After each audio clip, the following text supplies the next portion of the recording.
May 10th, 2020. It's often been said that we all wear a mask, all the time and everywhere.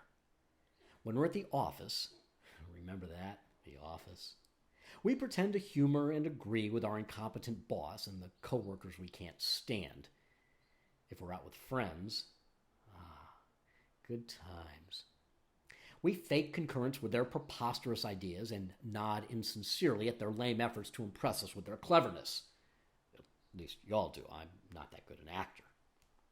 And with family and, let's say, loved ones, we pretend not to doubt the righteousness of their opinions in a show of filial support, lest we incur their wrath by advocating an alternative view, even when we know they're wrong. Bank robbers, trick-or-treaters, and actors in kabuki theater all wear masks to greater or lesser effect. More recently, masks have become a point of political and social contention, as many Muslim women have either been praised or vilified for wearing a veil, which can be seen as a demonstration of faith or a threat to Western civilization, depending on your perspective. And now, of course, the choice to wear or to refuse to wear a mask is enough to provoke admiration or scorn. It's all so confusing. In just the last 2 weeks, both the president and his number two have been vilified or praised for their decision not to cover their faces. On a visit to the Mayo Clinic, the Veep met bare-faced with staff and patients, claiming that he was unaware of hospital policy to mask up and that he wanted to look him in the eye. I don't know about the Mayo Clinic, but at my local hospital and its affiliated outpatient offices, everyone in the building is at least superficially screened for the virus and is required to wear a mask except when eating in the cafeteria. Funny, somehow we all managed to look each other in the eye anyway.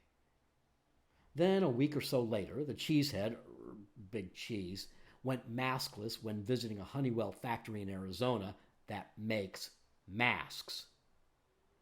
The hypocrisy and privilege of these gestures aside, those on the left and right assumed their battle stations as expected to attack or defend the unmasked Avengers.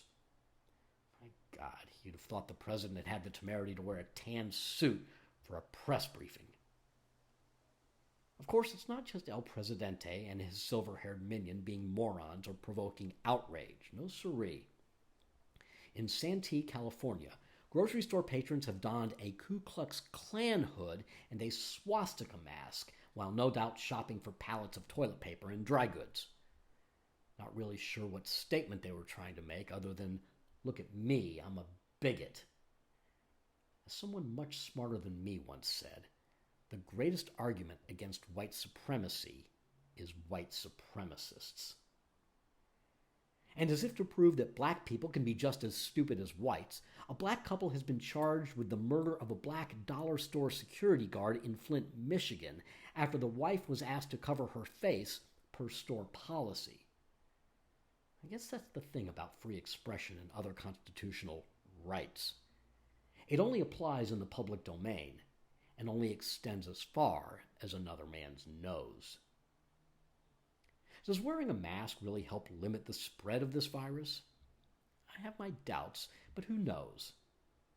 Yes, it's inconvenient to check your app-based shopping list when you can't use Face ID to unlock your phone, but really, isn't that a pretty small price to pay to conform with the reasonable request of a private business that employees and customers wear clothing deemed appropriate? While it may be true that clothes make the man, it's long been accepted that society can make the man wear clothes.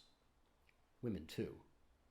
If you don't believe me, go ahead and see what happens when you go pantsless during your daily outdoor constitutional. Happy Mother's Day.